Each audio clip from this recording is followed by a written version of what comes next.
శనివారపు ఉపవాస ప్రార్థనలో గత 2 వారాలు మార్పు అనే విషయాన్ని గురించి మన జీవితాల్లో జరిగిన కార్యం ఏమైందో కొంతమంది మీరు మీ యొక్క ఎక్స్పీరియన్స్ని షేర్ చేయటం జరిగింది. జీవితంలో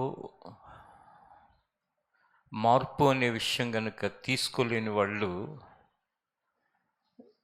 దేవుని సన్నిధిలో లేక దేవుని యొక్క మార్గంలో నడుస్తున్నామని చెప్పుకోవటానికి ఎటువంటి అర్హత కూడా లేదు. ఇంకొకసారి చెప్తున్నాను వినండి. జీవితంలో మార్పు అనే అంశాన్ని తీసుకొని ఏ వ్యక్తి అయినా కూడా, అది పురుషులు కావచ్చు, స్త్రీలు కావచ్చు, చిన్నవాళ్ళు కావచ్చు, పెద్దవాళ్ళు కావచ్చు, వారు నేను దేవుని మార్గంలో నడుస్తున్నాను అని చెప్పే హక్కు, అర్హత ఉండదు. ఇది స్పష్టంగా మనం ఎరగాల్సిన ముఖ్యమైన అంశం.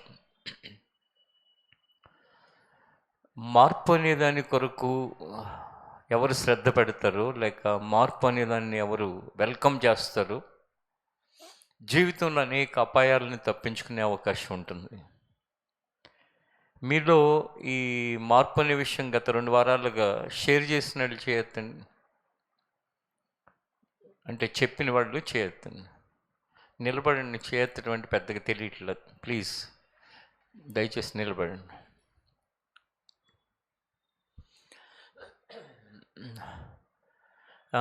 ఇక్కడ ఉన్న వాళ్ళల్లో ఇక వీళ్ళు తప్ప మార్పు అనేది మీకు ఎవరికి సంబంధం లేని విషయమా, లేకపోతే మీరు అసలు చైర్లో కూర్చున్న వాళ్ళకి మార్పు అనేది ఏం అవసరం లేదా, లేకపోతే చెప్పటానికి మీకు సమయం లేక చెప్పలేదా, లేకపోతే మరి మీ పరిస్థితి ఏంటో ఒకసారి ఆలోచించుకోండి.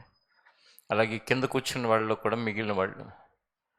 ఎందుకు చెప్తున్నానంటే, ఒక విషయాన్ని సరిగా గనక ప్రజెంట్ చేయకుండా వదిలిపెట్టేసే ఒక సేవకుడు వలన అక్కడున్న అనేక జీవితాలు ఏమవుతాయంటే చిన్నాభిన్నమైపోతాయి. అర్థమవుతుందా? మరొకసారి చెప్పనా? ఏదైతే దేవుడు చెప్పటానికి ఒక విషయాన్ని, ఒక వాక్యాన్ని బోధించే వ్యక్తి హృదయంలో పెట్టాడో దానిని సూటిగాను, స్పష్టంగాను, మరింత గట్టిగాను చెప్పకపోతే అనేక కుటుంబాలు ఏమవుతాయంటే చిన్నాభిన్నమైపోతాయి. ఎలా చిన్నాభిన్నం అవుతాయో కూడా నేను ఇప్పుడు మీకు చెప్తాను, ఎగ్జాంపుల్తో సహా చెప్తా. ఇప్పుడు ఎవరైతే నిలబడి ఉన్నారో వాళ్ళు చెప్పిన వాళ్ళల్లో కొన్ని మార్పు చెందిన ఉండొచ్చు, మార్పు చెందడానికి ప్రయత్నం చేస్తున్నామని చెప్తున్న వాళ్ళు ఉన్నారు. మొత్తం మీద మార్పు అనేది మా నోటీస్లో ఉంది అని చెప్పి వాళ్ళ యొక్క ఎక్స్పీరియన్స్ షేర్ చేయడం ద్వారా, లేకపోతే వాళ్ళ యొక్క జీవితంలో వచ్చిన ఆ మార్పు గురించి చెప్పారు. మరి మిగిలిన వాళ్ళు అట్లీస్ట్ మీ నోటీస్లో ఉందా మార్పు విషయమే ఒక పాయింట్, లేక మార్పు చెందాల్సిన సంగతులు మీ యొక్క దృష్టికి వచ్చాయా, రాలేదా, లేక వచ్చి వెళ్ళిపోతూ అవేమి మీ మనసులో ఏమాత్రం కూడా ఎటువంటి ప్రభావాన్ని చూపలేకపోతున్నాయా? ఆలోచించుకోండి. కూర్చోండి. మిగిలిన వాళ్ళు ఆలోచించుకోండి, ప్రశ్నించుకోండి, మీ మనసుకి సమాధానం చెప్పుకోండి. ఇక మార్పు అనే విషయం కనుక స్పష్టంగా, సూటిగా లేక గట్టిగా చెప్పకపోతే ఏం జరుగుతుంది? మొన్న 2 వారాల క్రితం మీకు ఒకటి చెప్పాను. ఒక చిన్న పిల్లవాడు ఒక స్టోర్లో దొంగతనం చేశాడు. అతనే కాకుండా అతనితో పాటు కొంతమంది చేశారు అని చెప్పేసి. తర్వాత ఈ మధ్యకాలంలో మళ్ళీ కనపడినప్పుడు ఏంటి మరి అలా చేస్తున్నామంటే, లేదు అది ఇంకా అయిపోయింది, ఇంకా దాని జోలికి పోవట్లేదు. అంటే అక్కడ పర్టికులర్ పాయింట్లో దాన్ని కనుక నోటీస్ చేసి దాన్ని గట్టిగా చెప్పి అతనిలో ఒక పరివర్తన రావడానికి ప్రయత్నించకపోతే అతని లైఫ్ ఏమవుతుంది? ఏదో ఒక రోజు పోలీసులకు చిక్కి అతను కేసులు అయ్యి తల్లిదండ్రులు తలదించుకుని కుమిలిపోతూ ఇంట్లో ఉంటే ఆ కుటుంబం చిన్నాభిన్నం అయిపోతుంది. ఇంకా ఈరోజు ఒక బరియల్ కార్యక్రమం జరిగింది మన చర్చ్లో. అంటే చర్చ్ వాళ్ళు అంటే భార్య పిల్లలు చర్చ్కి వస్తారు. మన గార్బేజ్ కలెక్ట్ చేసే ముదిరాజు కాలనీకి సంబంధించిన వాళ్ళు అనుకోని విధంగా నిన్న మధ్యాహ్న కాలంలో యాక్సిడెంట్ అయి చనిపోయాడు అబ్బాయి. జస్ట్ 40-45 మధ్యలో ఉంటుంది, చిన్న ఏజ్. ఏంటంటే త్రాగుడు అనే దానికి బానిసై ఆ త్రాగుడు బానిసత్వంలో బైక్ నడుపుతూ హెల్మెట్ లేకుండా ఒక కారు గుద్దేసి పడిపోయి అక్కడికక్కడే చనిపోయాడు. ఇప్పుడు అరౌండ్ 4 o'clockకి మేము మట్ చేస్తే నిన్నటి నుంచి నా మనసంతా చాలా బాధగా ఉంది. ఎందుకంటే చిన్న వయసు, ఇప్పుడు ఎవరైతే ఆయన భార్య ఉందో చిన్న వయసు, ఆమె జీవితాంతం ఇంకా ఆమె ఒంటరిగా అలా ముందుకెళ్ళాలా? దీనిది ఎవరి తప్పు, ఎవరి లోపం? అంటే ఖచ్చితంగా ఈ వ్యసనాలు లేక ఈ అలవాట్లు, చెడ్డ అలవాట్లు, వీటిని నియంత్రించుకోలేక, జీవితంలో వదులుకోలేక, వాళ్ళు చేసిన తప్పిదాల వలన ఆ అమ్మాయితోనే మాట్లాడితే ఏడుస్తుంది. అయ్యో, బాగా తాగేసి ఉన్నాడన్నా, బయటికి వెళ్తాడని తెలిస్తే నేను బండి తాళం లాక్కునైనా ఆపేదాన్ని, ఇక్కడికే ఎక్కడికి వెళ్తాడు అనుకున్నాను, కానీ అంత దూరం వెళ్తాడు అనుకోలేదు, ఇలా జరిగిపోయింది. బరియల దగ్గర అయితే పిల్లలు చాలా చాలా ఏడుస్తున్నారు, చిన్న చిన్న పిల్లలు. చూడండి జీవితాలు ఎలా చిత్రవద చిన్నాభిన్నం అయిపోతాయి చూడండి. ఇది జీవితంలో మీ దగ్గరికి దేవుని వాక్యం వచ్చినప్పుడు, ఇది లైవ్లో వింటున్న వాళ్ళైనా కావచ్చు, ఇక్కడ వాళ్ళు కావచ్చు, పై ఫ్లోర్లో వాళ్ళు కావచ్చు, ఏముందో చిన్న విషయంలాగా అనిపిస్తుంది. ఎప్పుడు కూడా ఒక వ్యసనం ఇదేముందిలే అనిపిస్తుంది, కానీ అది ఏం జరుగుతుందంటే, ఒకసారి యాకోబు రాసిన పత్రిక 1వ అధ్యాయం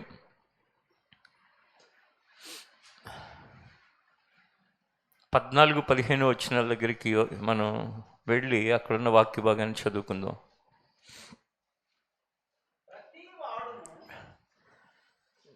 తీయండి అందరూ. యాకోబు రాసిన పత్రిక 1వ అధ్యాయం 14-15 వచనాలు చదవండి. ప్రతివాడును తన స్వకీయమైన దురాశ చేత ఏడవబడి, తన స్వకీయమైన దురాశల చేత ఏడవబడి, మరలు కొల్పబడిన వాడై శోధింపబడును. దురాశ గర్భము ధరించి పాపమును కనగా, పాపము పరిపక్వమై మరణమును కనును. నా ప్రియ సహోదరులారా, చాలండి. చూడండి ఏమవుతుందంట, ప్రతివాడును తన స్వకీయమైన దురాశల చేత ఏడవబడి మరలు కొల్పబడిన వాడై శోధించబడును. స్వకీయమైన అంటే ఏంటంటే, సొంతమైన ఆశలు మంచివే, ఒక మంచి ఆహారం తినాలి, లేకపోతే మంచి బట్టలు కొనుక్కోవాలి, లేకపోతే ఇంకోటి ఆశ పర్లేదు. కానీ దురాశ, వేరొకరి వస్తువులు దొంగిలించి మనం ధనవంతులమైపోవాలి, లేక వేరొకరి సొత్తుని మన సొంతంగా భావించి మనం దాన్ని ఇచ్చేసుకోవాలి.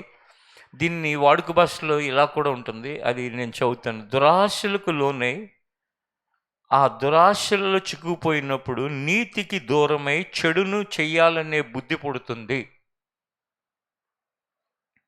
దురాశ కలిగినప్పుడంట నీతికి దూరమై ఏం చేయాలనే బుద్ధి పుడుతుంది? చెడుని చేయాలనే బుద్ధి పుడుతుంది. ఆ బుద్ధిని నియంత్రించుకోలేకపోతే, ఆ ఆలోచనలను కనుక సరి చేసుకోలేకపోతే, దేవుని యొక్క వాక్యం ద్వారా పరిశుద్ధాత్మ సహాయంతో అది నీ జీవితాన్ని ఈడ్చుకుంటూ వెళ్ళిపోతుంది. ఇప్పుడు త్రాగుడు బానిసత్వంలో ఉన్న వారిని ఆ త్రాగుడు ఈడ్చుకుంటూ వెళ్ళిపోయి ఎక్కడి వరకు తీసుకెళ్తుందో చూడండి. ఇంకా అది నిన్న సాయంకాలం జరిగింది. నేను చింతలు వెళ్ళేటప్పుడు ఆ వార్త నాకు తెలిసింది. ఈరోజు సాయంకాలం ఆ కార్యక్రమం అయింది, పోస్ట్ మార్టం అంతా అయిపోయి. అప్పుడు నాకేమనిపించింది అంటే, కొంచెం సమయం ఉన్న వాళ్ళని కొంతమందిని కేటాయించి ఒక 5-6 కుటుంబాలను చెప్పి, పర్టికులర్గా అక్కడ ఏదైతే ఆ గార్బేజ్ కలెక్ట్ చేసే ఫ్యామిలీస్ ఉన్న ప్రాంతంలో ఒక ప్రయత్నం చేద్దాం. అది 1 సంవత్సరం, 2 సంవత్సరాలు, 3 సంవత్సరాలు, ఒక్కడి జీవితం అయినా టర్న్అవుట్ అయితే మంచిదే కదా. ఎందుకంటే అసలు అక్కడ చూస్తుంటే ఎంత భయానకమైన పరిస్థితులు తెలుసా. ఈరోజు ఎవరైనా ప్రేయర్కి వస్తే కనుక వాళ్ళకి తెలుసు, ఎందుకంటే వాళ్ళు రోజు అవి చూస్తున్నారు కాబట్టి. అంత భయంకరమైన సంఘటన జరిగిందా ఆ వ్యసనం వలన.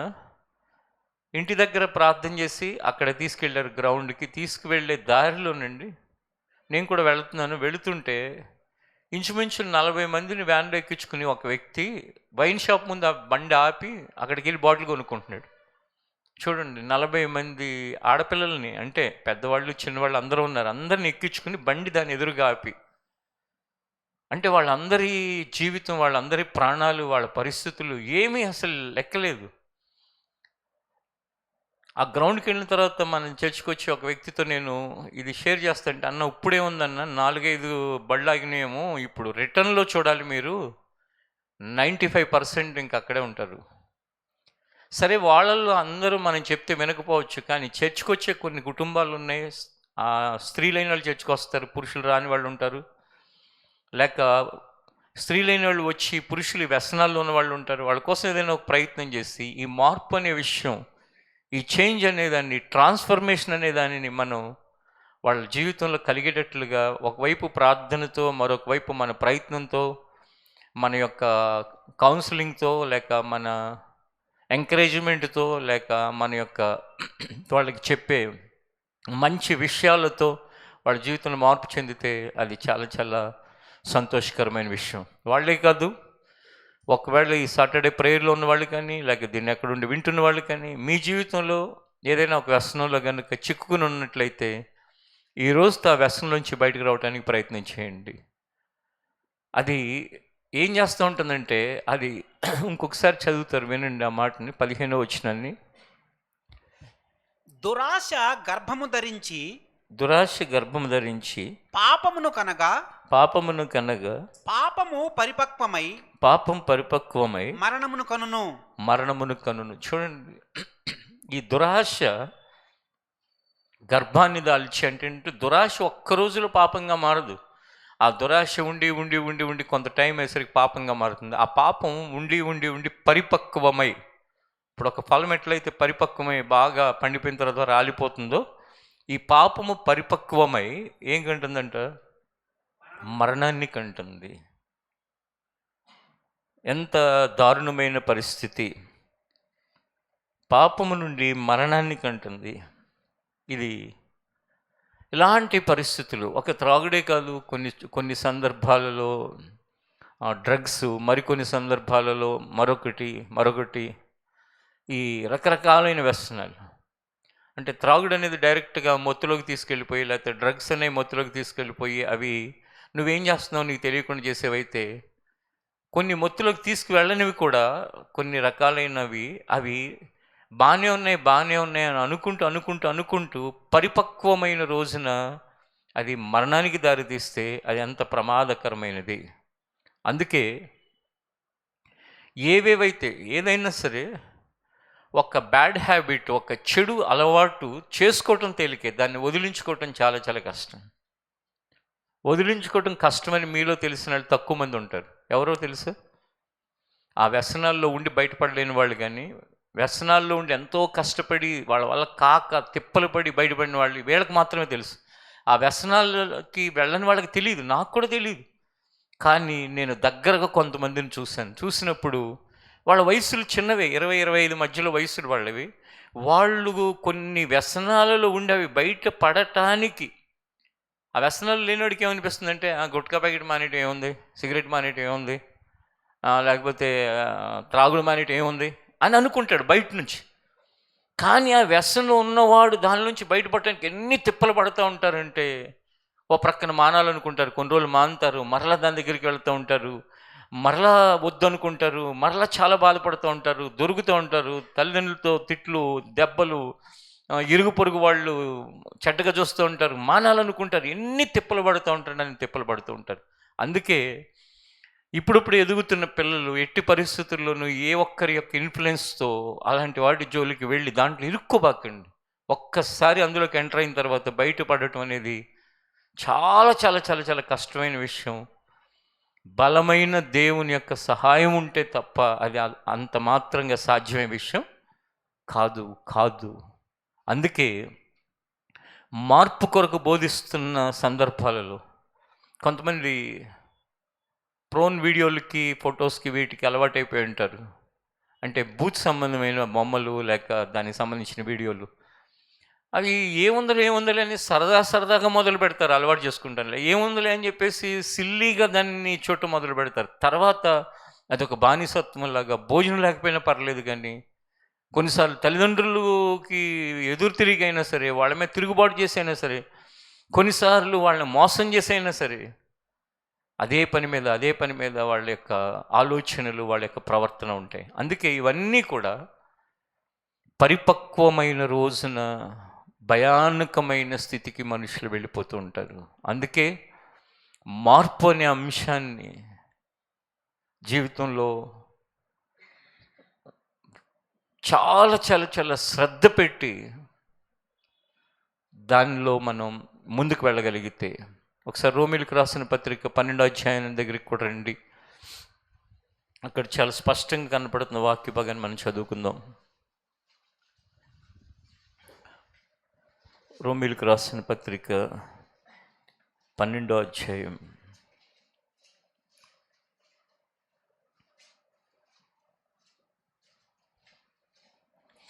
2వ వచనం చదువుకుందాం. మీరు ఈ లోక మర్యాదను అనుసరింపక ఉత్తమమును అనుకూలమును సంపూర్ణమునయ్యున్న దేవుని చిత్తమేదో పరీక్షించి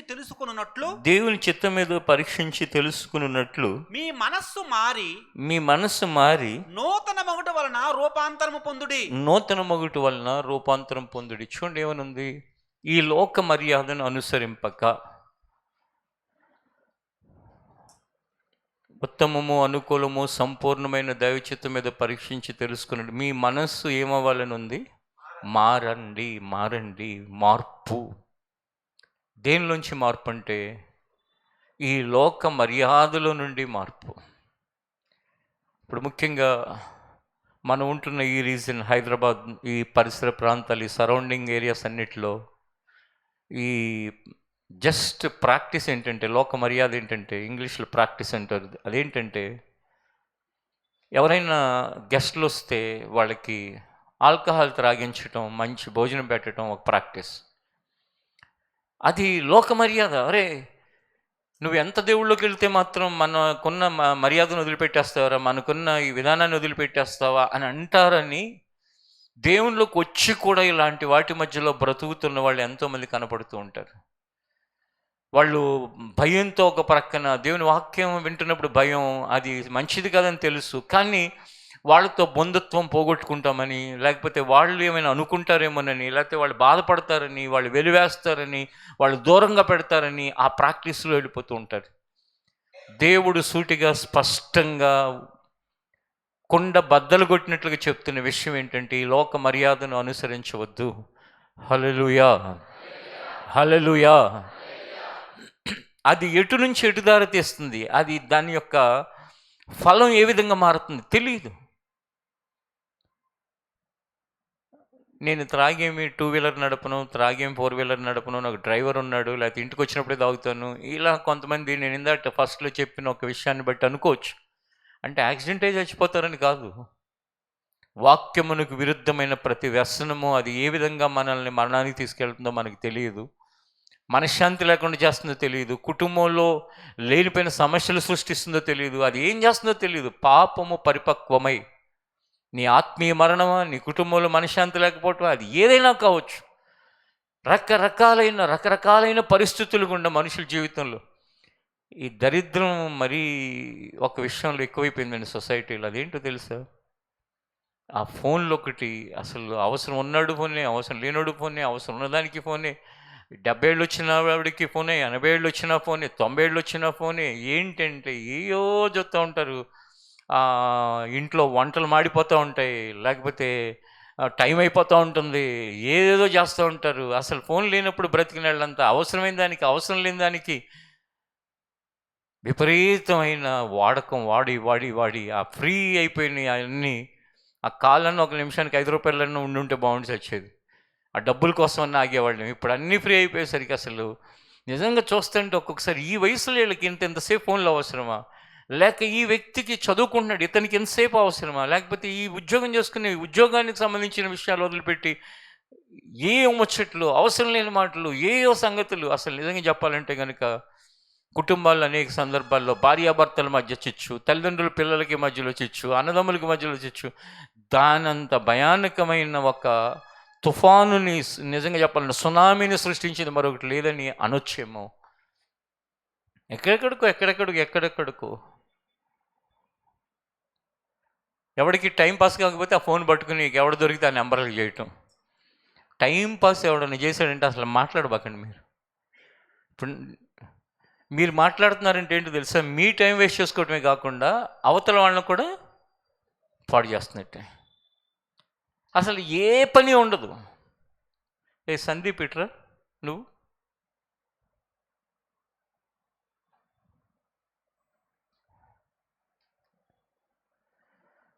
ఇప్పుడు మనిషి ఎంత పెరిగావు కదా నువ్వు. ఇక్కడి నుంచో ఆ పక్కన నుంచో అటువైపు అటు తిరుగు. ఇంత పెరిగావు మనిషి నువ్వు. నీకు ఎన్నోసార్లు చెప్పాను, చర్చిలో చెప్తున్నాను, ఫోను బండి మీద వెళ్తా మాట్లాడొద్దని చెప్పి. నువ్వు ఇవాళ మధ్యాహ్నం ఇది నిన్ను 5వ సారి చూస్తున్నాను నేను. నిన్ను 4 సార్లు ఊరుకున్నా, ఇప్పుడు కరెక్ట్గా ఎదురుగా కనిపించావు. మన చర్చికి వెళుతూ నువ్వు ఎక్కడ అంబర్పేట చర్చికి వెళుతూ ఆ టర్నింగ్ తీసుకోగానే ఇట్లా పట్టుకుని పోతున్నావా లేదా? ఇందాట మధ్యాహ్నం 3 గంటలకి ఏమొచ్చింది? లేట్ అయితే బండి మీద ఉండి ఇట్లా పట్టుకుని పోవచ్చా చెప్పు. లేట్ అవటానికి అక్కడ ఈవెంట్ జరుగుతుందా? చెప్పు, మాట్లాడు, సమాధానం చెప్పు. మైక్ తీసుకో. లేదన్నా. ఆల్రెడీ మీ నాన్నకి యాక్సిడెంట్ అయింది, కాలు ఇరిగింది, ఆయన తిప్పలు ఆయన పడుతుందండి మంచం నుండి. అవునా? మరి అయినా సరే నీకు బుద్ధి లేకుండా ఇట్లా పెట్టుకుని వెళ్ళిపోతుంటే ఏమన్నా జరిగితే ఏమంటారు? ఆన్సర్ చేయి బాబు. చర్చి పనికి వెళ్ళి ఇట్లా అయిందని అంటారు. చర్చి పనికి వెళ్ళి అయినా, చర్చి పని కాకపోయినా ఏదైనా జరిగితే దేవుడిని నమ్ముకున్నాడు, వీడికి బుద్ధి లేదా, రోజు ఆయన వాక్యం చెప్తూనే ఉంటాడు చర్చిలో, అయినా సరే బుద్ధి లేకుండా ఎందుకు అట్లా చేస్తున్నాడు అని అనుకుంటారు. సరే, వాళ్ళందరూ అనుకుంటారు, పక్కన పెట్టు. నీకయ్యే డ్యామేజ్, నీ పెయిన్ నేను భరిస్తానా? ఆన్సర్ చేయి. నేను భరిస్తాను. వాళ్ళు ఎవరైనా భరిస్తారు? ఎవరు భరించాలి? నేను, మా పేరెంట్స్. మీ పేరెంట్స్ కూడా భరించరు, వాళ్ళు డబ్బులు పెడితే పెడతారు అంతే, నువ్వే భరించాలి కదా. అవును.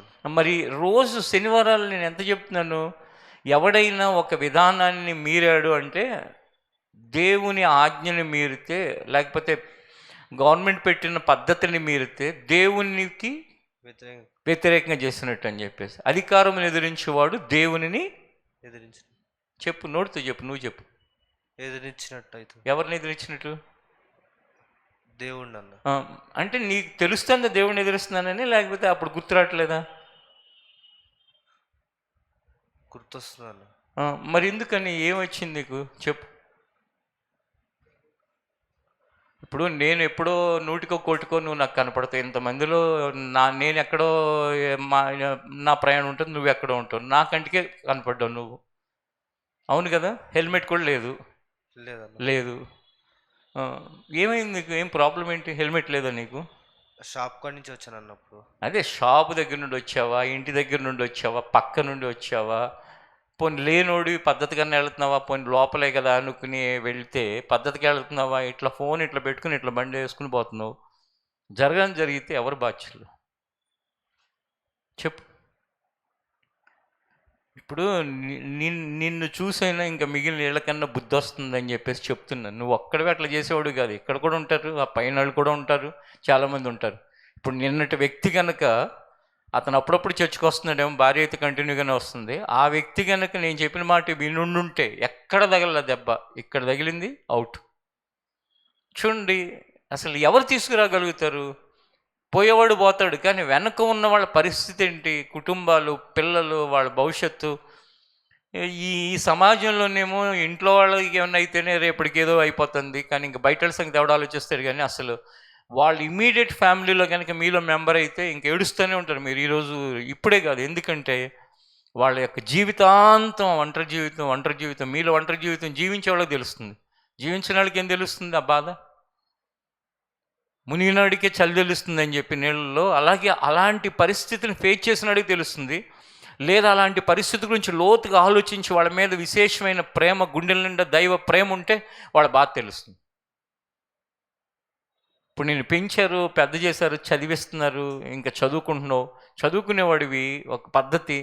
ఇప్పుడు నిన్ను చూసి ఇదిగో నీకంటే చిన్న చిన్న పిల్లలు ఉన్నారు, సందీపాన్ని ఎలా చేస్తాను నేను కూడా అలాగే చేస్తాను అనుకుంటారు. ఇంకొకసారి కనుక అలా జరిగితే ఏం చేయాలి కొంచెం చెప్పు. ఇక నువ్వైతే చర్చికి రావటానికి లేదబ్బా, చెప్తున్నాను. ఇక నువ్వు అయినా ఏమైనా అనుకో, మీ నాన్న ఏమైనా అనుకో, మీ చుట్టాలు కూడా ఉన్నారు ఇక్కడ, వాళ్ళు ఎవరైనా అనుకోని, కానీ ఇక ఇట్లన్నా కొన్ని నిర్ణయాలు తీసుకోకపోతే ఈ వ్యవస్థని, ఈ మూర్ఖపు మనస్తత్వాలని మార్పు చెందించడం కష్టమైపోతుంది. అర్థమవుతుందా? ఏంటి నెక్స్ట్ నీ పనిష్మెంటు? ఒకవేళ కనుక ఇప్పుడు నీకు పబ్లిక్గా ఒకసారి నీకు పర్సనల్గా చెప్పాను, ఇప్పుడు పబ్లిక్గా వీళ్ళందరి మధ్యలో చెప్తున్నాను. నెక్స్ట్ టైం కనుక నువ్వు ఇలాగే చేస్తే ఏం చేయాలో కూడా చెప్పు.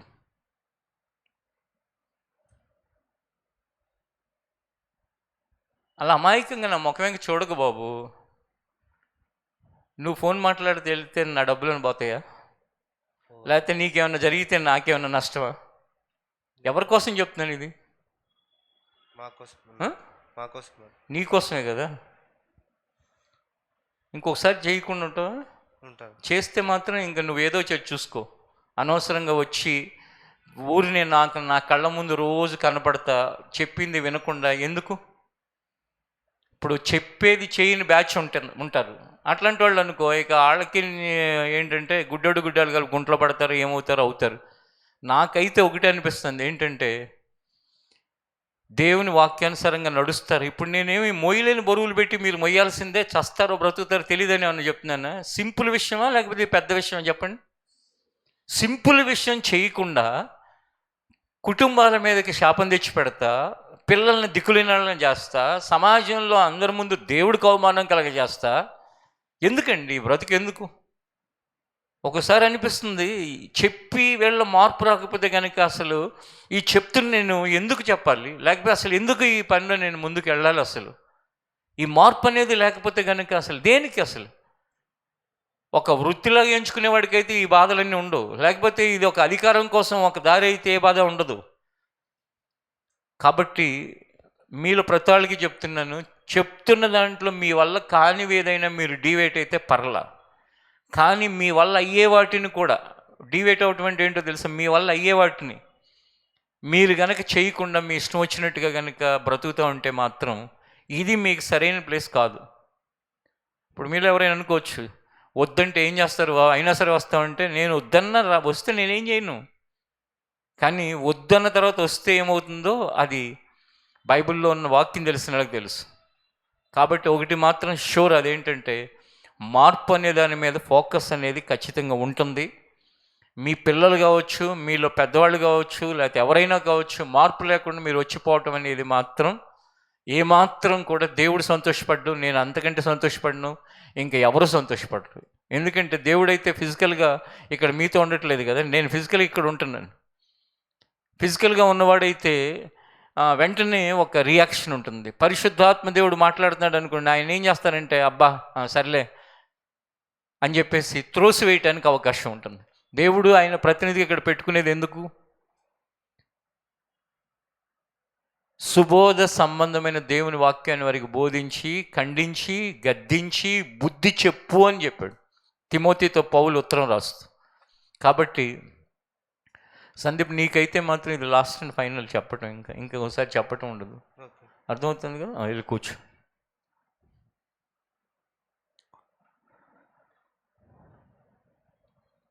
ఎవరికి వాళ్ళు ఏమనుకుంటారంటే, ఎవరికి అవుతుంది కానీ నాకు అవుతుంది అనుకుంటారు.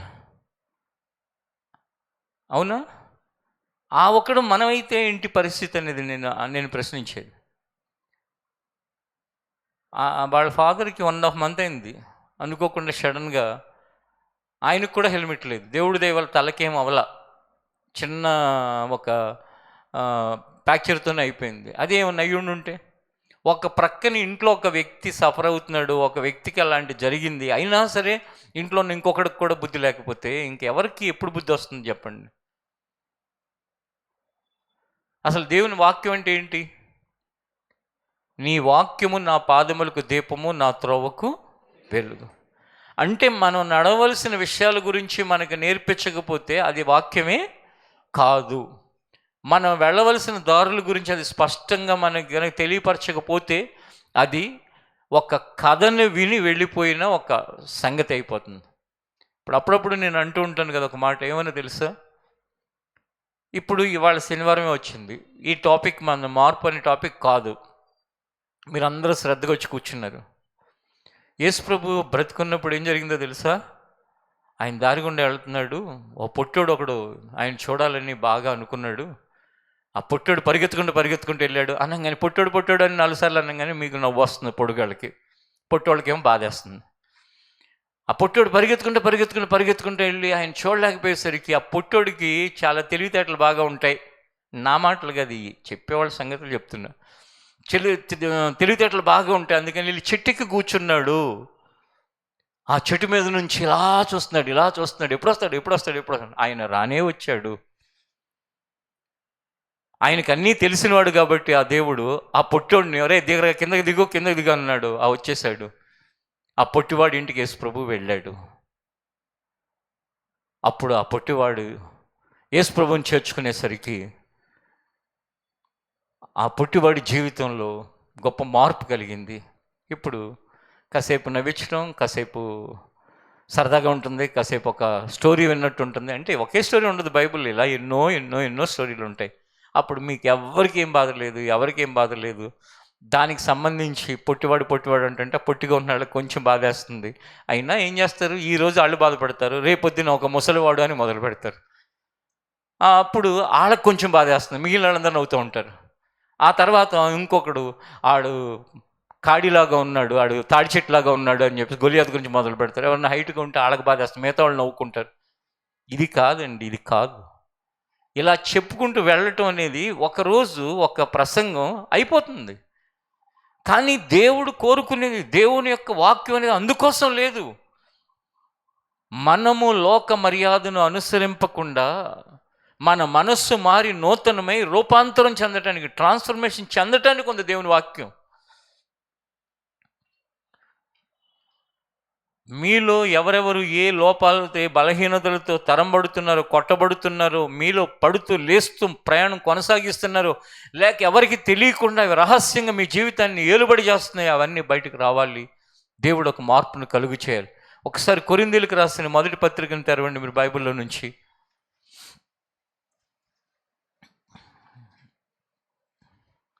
కొరింథీయులకు రాసిన మొదటి పత్రిక 15వ అధ్యాయం 33వ వచనం.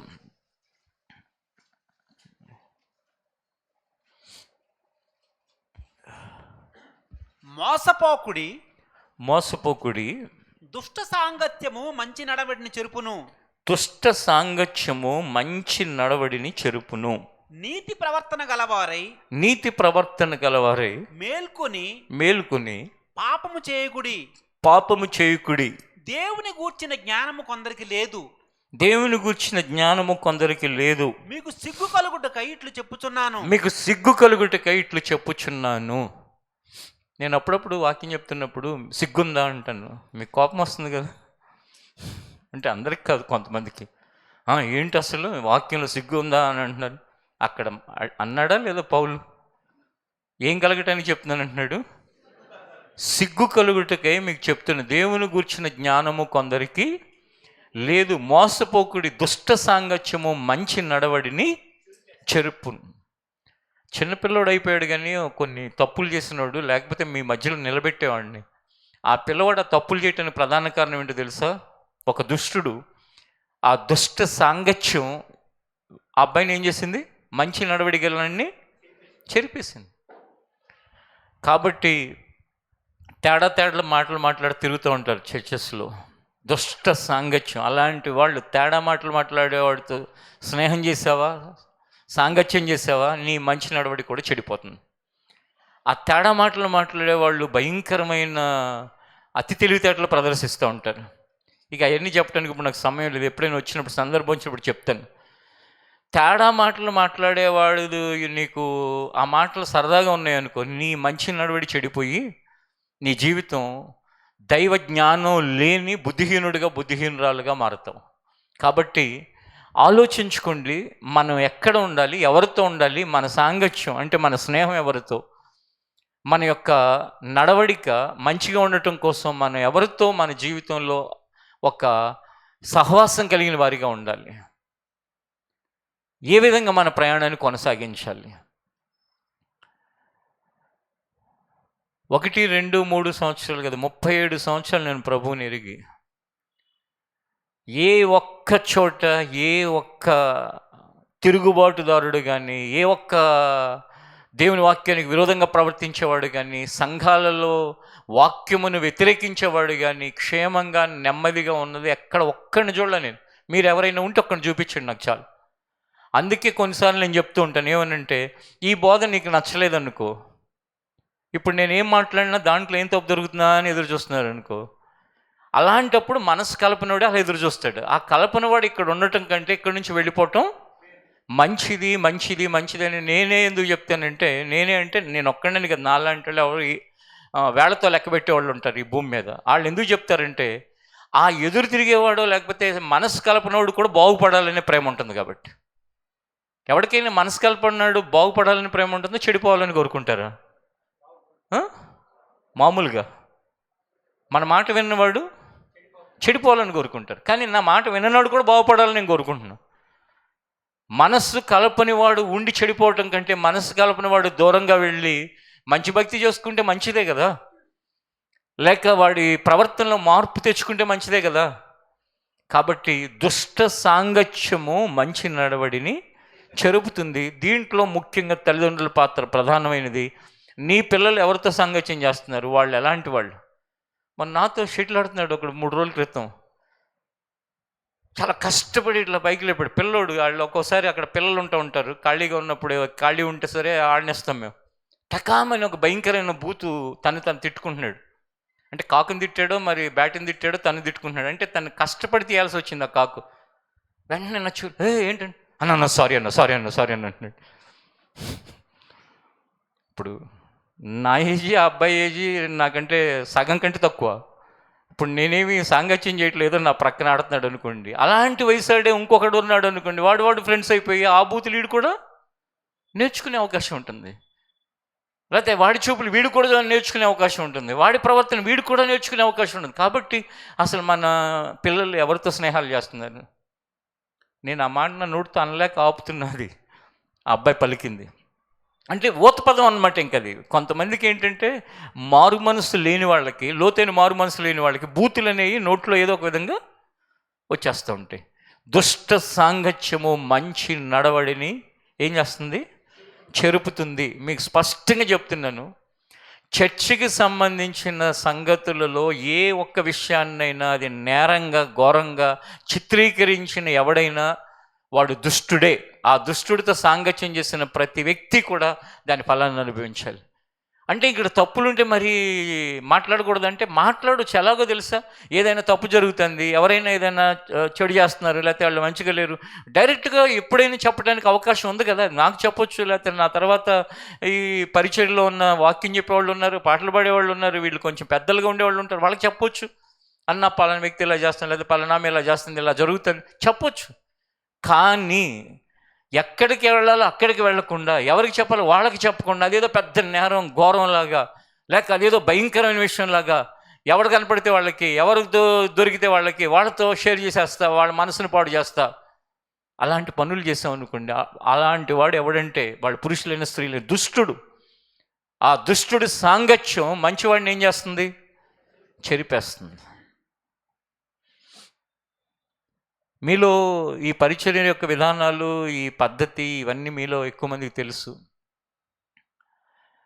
ఏ చర్చ్ అయినా, ఏ మినిస్ట్రీ అయినా, ఏ సేవకుడైనా, ఎఫ్ఎఫ్రా మినిస్ట్రీలో ఒక వ్యక్తికి ఎటువంటి సమస్య లేకుండా, వాళ్ళ మీద ఎటువంటి ఒత్తిడి లేకుండా, ఎవరిని ఏ విధంగా ఇబ్బంది పెట్టకుండా ఇలా ముందుకు తీసుకువెళ్ళే వాళ్ళు ఎంతమంది ఉన్నారు, ఎక్కడున్నారు ఎప్పుడైనా మీరు పరిశీలించి చూసుకుని నాకు చెప్పండి. అలాంటి వాళ్ళ కోసం వెతికి వెతికి వెతికి చెప్పులు అరిగిపోయేలాగా వెతికి చివరికి దొరకక ఇంట్లో కూర్చున్న కుటుంబాలు కూడా ఎన్నో ఉన్నాయి ఈ సమాజంలో. గత వారంలోనే నాకు కుటుంబం ఇక్కడే ఆఫీసులో కలిశారు. 1 సంవత్సరం పాటు చర్చి మానేసి, ఒక చర్చిలో మాకు జరిగిన సమస్యలకి చర్చి మానేసి ఇంట్లో కూర్చున్నాం. ఎందుకు చర్చి మానేసామంటే మా కష్టాలు ఎవరికి చెప్పుకోవాలో, మా బాధలకి ఎవరి దగ్గర అయితే చెప్పాలో వాళ్ళే మాకు బాధ కలిగిస్తే, వాళ్ళ వల్లనే మేము నష్టపోతే, వాళ్ళే మా జీవితాన్ని నాశనం చేస్తే మేము ఎక్కడికి వెళ్ళి చెప్పుకోవాలి? ఇంక చర్చిలకి ఎందుకు వెళ్ళాలని చెప్పి ఇంట్లో కూర్చున్నాం అన్నాం మేము. నేను, నా భర్త, నా పిల్లలు, వాళ్ళ ఫ్యామిలీ వచ్చారు. కానీ ఒకరోజు స్కూల్కి వెళ్ళినప్పుడు ఆ స్కూల్ దగ్గర ఒక ఆవిడ పరిచయమే. ఒక్కసారి వచ్చి చూడండి, మీ గతంలో ఎక్కడో జరిగినేమో కానీ ఒక్కసారి వచ్చి చూడండి అని చెప్పింది 12 సంవత్సరాల క్రితం. అదే మా జీవితాన్ని మలుపు తిప్పి ఈ రోజున మా జీవితంలో మేము ప్రశాంతంగా బ్రతకటానికి, దేవుని మార్గంలో నడవటానికి మాకు ఆధారమైంది అని చెప్పారు. కాబట్టి దుష్ట సాంగత్యము మంచి నడవడిని చెరుపుతుంది కనుక జాగ్రత్త గలవారమే మన జీవితంలో మన నడవడికని పాడు చేసుకునే వారిగాను, దైవభయం లేని వారిగాను. అక్కడ ఆ వచనాన్ని మరొకసారి చదువుకుందాం చూడండి. మోసపోకుడి దుష్ట సాంగత్యము మంచి నడవడిని చెరుపును. దుష్ట సాంగత్యము మంచి నడవడిని చెరుపును. నీతి ప్రవర్తన గలవారై మేల్కొని పాపము చేయకుడి. దేవుని గూర్చిన జ్ఞానము కొందరికి లేదు. మీకు సిగ్గు కలుగుటకై ఇట్లు చెప్పుచున్నాను. దేవుని గూర్చిన జ్ఞానం కొందరికి లేదు. నీతి ప్రవర్తన గలవారే మేల్కొని పాపము చేయకండి. ఇదే మాట. ఈ పరిస్థితుల నుంచి మనం ఎవరు విడిపించగలరు? ఎలా మేల్కోవాలి? ఎలా మన జీవితంలో మనం బయటపడాలి? యోహాను సువార్త 8వ అధ్యాయం 36వ వచనం దగ్గర కూడా రండి.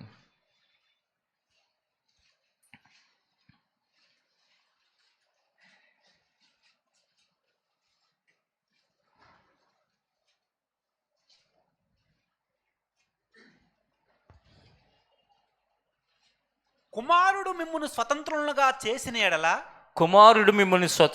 చేసిన ఎడల మీరు నిజముగా స్వతంత్రులై యుందురు. హల్లెలూయా. ఎవరు చేస్తారు? ప్రభువైన యేసుక్రీస్తు, కుమారుడైన క్రీస్తు మనల్ని స్వతంత్రులుగా చేసిన ఎడల మీరు నిజముగా స్వతంత్రులై యుందురు. ఒక వ్యక్తి దుర్వ్యసనాలలో నుండి, ఒక వ్యక్తి పాపము నుండి, ఒక వ్యక్తి దేవునికి విరుద్ధమైన పనుల్లో నుండి, ఒక వ్యక్తి దుష్టత్వముతో ఉన్న వ్యక్తిని ఎవరు స్వతంత్రులుగా మార్చాలి అంటే ప్రభువైన యేసుక్రీస్తు అనే ఆయన కుమారుడు, తండ్రి అయిన దేవుని కుమారుడు స్వతంత్రులుగా చేయాలి. ఆయన స్వతంత్రులుగా చేస్తే మనం స్వతంత్రులుగా ఉంటామంట. కాబట్టి ఇంకా ఇలాంటి వాటి మధ్య చిక్కుకున్న వారి జీవితాల్లో దేవుడు స్వతంత్రులుగా చేయనట్లు మనం దేవుని సన్నిధిలో వేడుకుని, మనం ఏ విషయాల్లో స్వతంత్రులు అవ్వాలి, మనతో పాటు ఇంకా సంఘంలో ఉన్న వాళ్ళు ఏ విషయాల్లో స్వతంత్రులు అవ్వాలి, ఏ విషయాల్లో మార్పు అనేది రావాలి. మీరు పెద్ద పెద్ద విషయాల మీద ఫోకస్ పెట్టి చిన్న విషయాలను వదిలిపెట్టి ఆ పెద్ద విషయాల్లోనూ మారకుండా చిన్న విషయాల్లోనూ మారకుండా ఉండకుండా ముందు చిన్న విషయాలని ఒక్కొక్కటి చేంజ్ చేసుకుంటే ఆ పెద్ద విషయాల మీద నీకేమొస్తుందంటే ఒక కాన్ఫిడెన్స్ వస్తుంది, ఎంకరేజ్మెంట్ ఉంటుంది. చిన్న విషయాలు మనం చేయగలిగిన చిన్న విషయాలు ఉంటాయి. ఆ చిన్న విషయాలు ఏంటి? ఏమైనా ట్రాఫిక్ రూల్స్ మీరకూడదు, అలాగే నోటితో బూతులు మాట్లాడకూడదు, లేకపోతే ఇంకొకరి గురించి అడ్డగా మాట్లాడకూడదు. ఇలా చిన్న విషయాలు ఇవన్నీ కొంచెం నోటిని అదుపు పెట్టుకుంటే, కొంచెం మనసుని కాన్సన్ట్రేట్ చేస్తే మనం జాగ్రత్తగా ఉండగలుగుతాం. వీటిని మన జీవితంలో మనం ఫాలో అవుతూ ఇంకా ఏవైతే మనుషులకి కనపడినవి, అసలైన బ్యాటిల్ అంతా ఎక్కడ ఉంటుందంటే, బ్యాటిల్ అంటే యుద్ధం హృదయంలో ఉంటుంది. పైకి ఇవన్నీ పై ఇప్పుడు మీలో కొంతమంది ఈ ఎవరైతే పైన ఉన్నాయి చేయలేకపోతున్నారో మీరు చేసేవాళ్ళు ఏమనుకుంటారంటే, వీడు ఈ కూడా చేయట్లేదా, వీళ్ళు ఇంతే, వీళ్ళు మారరు అని అనుకుంటారు. మంచిదే, నువ్వు పైకి కనిపించే వాటిలో మార్పు ఉంది నీలో. మంచి క్రమశిక్షణగా ఉంటావు, ఎక్కడ అట్లా ఫోన్లు మాట్లాడుకుంటే బైక్లు వేస్తూ తిరగవు, లేకపోతే కారులో తిరగవు, లేకపోతే హెల్మెట్ పెట్టుకుంటావు, బెల్ట్ పెట్టుకో, అన్నీ మంచివే. కానీ అసలైన యుద్ధం ఎక్కడ ఉంటుందంటే మన ఆలోచనలో ఉంటుంది, మన ఊహలలో ఉంటుంది, మన తలంపుల్లో ఉంటుంది. ఈ చిన్న విషయాలు జయించిన వాడు ఇంక పెద్ద పెద్ద విషయాల్లో ఇంకేం చేస్తాడండి? కాబట్టి పరిచర్యలో ఎవరైనా సరే, స్త్రీలైనా పురుషులైనా ఎవరైనా సరే, మనకి కనపడుతూ మన వల్ల అయ్యే చిన్న చిన్న విషయాల పట్ల ఖచ్చితంగా ఇమ్మీడియట్ యాక్షన్ అనేది ఉండాలి. ఉదాహరణకి దొరికిన వాడిని దొరికినట్టు జైలు వేస్తారు అని రూల్ పెట్టారు అనుకోండి. ఫోన్లు మాట్లాడినండి, ఎవడన్నా మాట్లాడతాడో చెప్పండి? మాట్లాడరేంటి? ఒక రూల్ పెడితే బాగుంటుంది, సింగపూర్లో ఉందని ఎవరో చెప్పారు నాకు. ఏంటంటే ఎవరైనా ఫోన్లో ఇట్లా మాట్లాడుకుంటూ పోతున్నారు అనుకోండి, ఫోటో తీసి కనుక మనం అప్లోడ్ చేసామంటే ఆయన పట్టుకుంటారని. ఇక్కడ జనం ఎక్కువైపోయారు, అట్లా చేస్తే గొడవలు అవుతాయి, కొట్టు చేస్తారు, అంతర్యుద్ధాలు వస్తాయని చెప్పేసి పెట్టట్లేదేమో. కానీ ఇప్పుడు అలా కనుక ఎవరైనా ఒక రూల్ వచ్చిందనుకోండి, ఏది ట్రాఫిక్ రూల్ బ్రేక్ చేసినా, ఫోన్లు మాట్లాడుకుంటూ పోయినా, హెల్మెట్ లేకపోయినా పోలీస్ కానిస్టేబుల్ అక్కర్లేదు, ట్రాఫిక్ వాళ్ళు ఎవరు ఫోటో తీసినా సరే వాడిని పట్టుకుని 1000-2000 వేస్తారు అంటే ఎవరైనా పెట్టుకోకుండా ఉంటారా? ప్రతి ఒక్కరికి ఏమవుతుంది? అది ఒక అలవాటుగా అయిపోతుంది, ఒక హ్యాబిట్గా అయిపోతుంది. తింటమైనా మర్చిపోతారేమో కానీ ఇది మాత్రం మర్చిపోరు. ఎందుకంటే 60,000 జీతం వస్తుంటే 2,000 ఆ ట్రాఫిక్ చనాలకి పోతే రోజు ఇంకెక్కడ వస్తుంది జీతం? మరి మన చేతిలో ఉన్నది, మన వల్ల అయ్యేవి మనం చేయకుండా మనం అలా ప్రవర్తించడం అంటే ఏంటో తెలుసా? మన గర్వం, మనకున్న అహంకారం. ఏమవుతుందిలే, ఎవడు పట్టించుకుంటాడులే, లేకపోతే ఎవడు చేస్తున్నాడు, అందరూ చేస్తున్నారేంటి? ఈ ప్రమాదకరమైన మనస్తత్వమే మనలో ఏ మార్పు లేని వాళ్ళగా మన జీవితాన్ని చేస్తుంది. కొంతమందికి టైమింగ్ ఉండి సాగదు, ఇష్టం వచ్చినట్టు వాళ్ళు 1 గంటకు వస్తా అంటారు, 1:30 అవుతుంది, 1:40 అవుతుంది, నువ్వు అలా ఎదురు చూస్తూ కూర్చోవాలి, రారు. దానిలో కూడా కొంచెం మీలో చదువుకున్నవాళ్ళు, జాబులు చేసేవాళ్ళు, బిజినెస్లు చేసేవాళ్ళు, ఎవరైనా చదువుకున్న వాళ్ళనే కదా, ఎవరైనా ఒక టైం అంటే టైం, ఒక పంక్చువాలిటీ మెయింటైన్ చేయండి. అంతేగాని పద్ధతి పాడు ఏమీ లేకుండా ఎవరు టైం మెయింటైన్ చేస్తారు? ఎవడో మెయింటైన్ చేస్తే చేయకపోతే నీకెందుకు, నువ్వు చేయరాదు? ఎంతోమంది వాళ్ళు వ్యక్తిగతంగా మాట్లాడేటప్పుడు, ఎక్కడైనా కలిసినప్పుడు, ఆ చర్చిలో ఎంత టైం అంటే టైం అండి, భలే మెయింటైన్ చేస్తారు, కరెక్ట్గా టైంకి మొదలు పెడతారు, టైంకి అది అయిపోద్ది. టయానికి అవచైన వాళ్ళు వాడుకునే ఒక సులువైన ఒక ఇదేంటో తెలుసా? దేవుడు నడిపింపుని మధ్యలో ఆపలేను నేను. దేవుడు క్రమశిక్షణగా ఉండమంటే క్రమశిక్షణ లేకుండా ఉండమంటే చెప్పండి. మరి నడిపింపు ఏంటి? దేవుడు క్రమశిక్షణతో ఉండమని నడిపింపిస్తాడు. నీకు చెప్పాల్సిన విషయాలు ఉన్నాయి, నెక్స్ట్ పోస్ట్పోన్ చేసుకో, లేకపోతే ఆ ఉన్న దాంట్లో దాన్ని షింక్ చేయడానికి ప్రయత్నించు. అంతేగాని దేవుని మీద తోసేసి దేవుడు క్రమశిక్షణ లేనోళ్ళలాగా, దేవుడు ఒక పద్ధతి లేనోళ్ళలాగా చేస్తారు కొంతమంది. అది చాలా చాలా చాలా చాలా తప్పు. మీలో చిన్నవాళ్ళు చిన్నప్పటి నుంచి నేర్చుకోండి, పెద్దవాళ్ళు ఇంకా ఆ ఒక పద్ధతి లేకుండా బ్రతుకుతున్నాడు, పద్ధతిగా ఉండండి. మొత్తం మీద మన చూసిన వాళ్ళు ఏమనుకోవాలి అంటే, వీళ్ళు మార్పు చెందిన వాళ్ళు అని ఎప్పుడైతే అనుకుంటారో వెంటనే వాళ్ళు ఎవరిని కనపరుస్తారంటే మన ప్రభు అయిన దేవుణ్ణి కనపరుస్తారు. హల్లెలూయా. మనలో ఎవరెవరికి ఏ మార్పులు అవసరమో, వింటున్న వారికి దూరం నుండి ఏ మార్పులు అవసరమో, ఇంకా ఈ శనివారపు రాని వారి జీవితాల్లో కూడా, సంఘంలో ఉన్న కుటుంబాల్లో ఏ మార్పులు అవసరమో ఆ మార్పుల కొరకు ఒక బలమైన శ్రద్ధను మనలో ప్రతి ఒక్కరికి దేవుడు కలుగజేయునుగాక. ఆ శ్రద్ధతో పాటు దేవుని సన్నిధిలో మనం శ్రద్ధతో, ఆసక్తితో ప్రార్థించే మనసు దయచేయునుగాక. ప్రార్థన చేసుకుందాం, లేచి నిలబడండి.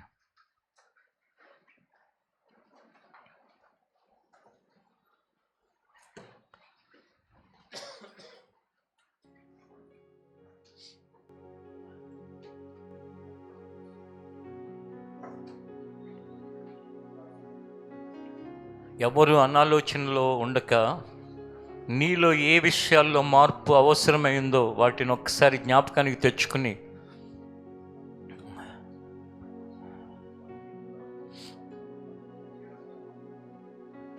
దేవా ఈ విషయంలో నాకు మార్పు దయచేయమని దేవుణ్ణి అడుగు.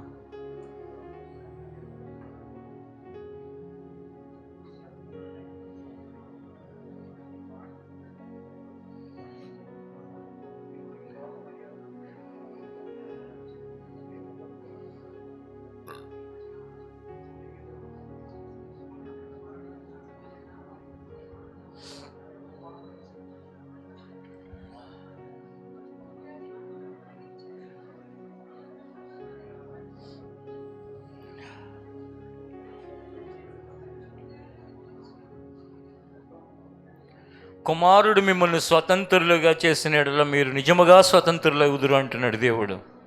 ఆ కుమారుడైన యేసయ్యను వేడుకుందాం, బ్రతిమాలుకుందాం. దేవా, నువ్వు స్వతంత్రులుగా చేయను ఆయన. మా శక్తి చాలదు, మా బలము చాలదు, మా వలన అనేక విషయాలు కాదు. నీ సహాయమును దయచేయండి, నీ పరిశుద్ధాత్మ సహాయం అనుగ్రహించు. ఆత్మానుసారంగా నడవండి, శరీర ఆశలు నెరవేర్చాలన్నావు కదా.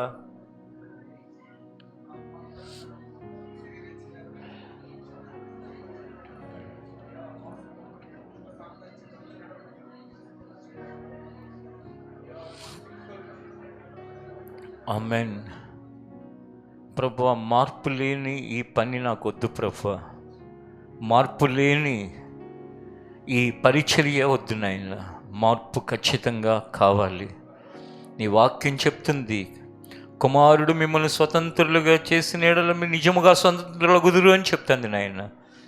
మా వల్ల కావు అనేక విషయాలు.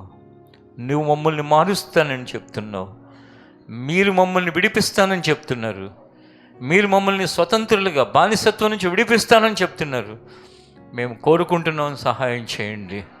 ఇదిగో ఈ స్థలంలో ఉన్న పిల్లలు, పెద్దలు, పురుషులు, స్త్రీలు, పెద్దవారు అందరి జీవితంలో కూడా ఏ విషయాల్లో మార్పు అవసరమైనదో వాటిలో మార్పు కలుగునట్లు కార్యం చేయి ప్రభువా. మార్పు లేకుండా ఎవరు ముందుకు సాగటానికి వీలు లేదు నాయన. ఎందుకు ప్రభువా ఈ నిష్ప్రయోజనకరమైన మా యొక్క జీవితం, మా జీవితంలో మార్పు కొరకు శ్రద్ధ దయచేయను ఆయన. అనేకులు కొంతమంది వయస్సుకు మించిన పనులు, వయస్సుకు మించిన ఆలోచనలు, కొంతమంది ప్రభువా, కొంతమంది వాళ్ళ స్థితికి మించిన ఆలోచనలు, మరి కొంతమంది వారి స్థాయిని మరిచిన ప్రవర్తన, వీటన్నిటి నుండి బయట తీసుకురండి ప్రభువా. కుటుంబాలను విచ్ఛిన్నం చేస్తున్న అనేక సంగతులు, అనేక స్వభావాలు, అనేక వ్యవహారాలు, వాటిలోంచి బయటికి తీసుకురండి నాయన. నిశ్చయముగా కుటుంబాలకి శాంతి లేకుండా చేస్తున్నవే కానీ, కుటుంబాల మధ్యలో విచ్ఛిన్నమైన పరిస్థితులు కలిగిస్తున్నవే కానీ, వాటి అన్నిటి నుండి వారి బానిసత్వం నుంచి విడిపించిన ఆయన. వాటిలో నుంచి మీరు మార్పు చెందించండి ఆయన. రోమా 12:2 రాయబడినట్లుగా లోక మర్యాదను అనుసరింపగాని చెప్పినట్టు, లోకంలో ఎన్నో మర్యాదలు ఉన్నాయి, అనేక అక్రమాలు మర్యాదగా ఉన్నాయి, అనేక వ్యసనాలు మర్యాదగా ఉన్నాయి, అనేక రకాలైన చెడు మర్యాదగా ఉన్నది, అనేక రకాలైన మోసాలు మర్యాదగా ఉన్నాయి నాయన. వాటిలో నుంచి ప్రతి ఒక్కరిని మనస్సు మార్చి నూతన పరుచు నాయన, మార్పు చెందించండి నాయన. నిశ్చయముగా మేము ఆ మార్పు కొరకు నిన్ను వేడుకుంటూ, దాని కొరకు ఎదురు చూస్తూ, దాని విషయమై మీరు మాకు హెచ్చరిస్తున్నారు కనుక, బుద్ధి చెప్తున్నారు కనుక, దాని విషయంలో సహాయం చేయమని ప్రభువా మరొక వారం కొరకు మిమ్మల్ని వేడుకుంటూ యేసు నామములో అడుగుచున్నాం తండ్రి, ఆమేన్. ఈ ప్రార్థన ముగింపులో మీ అందరికీ నా వందనాలు.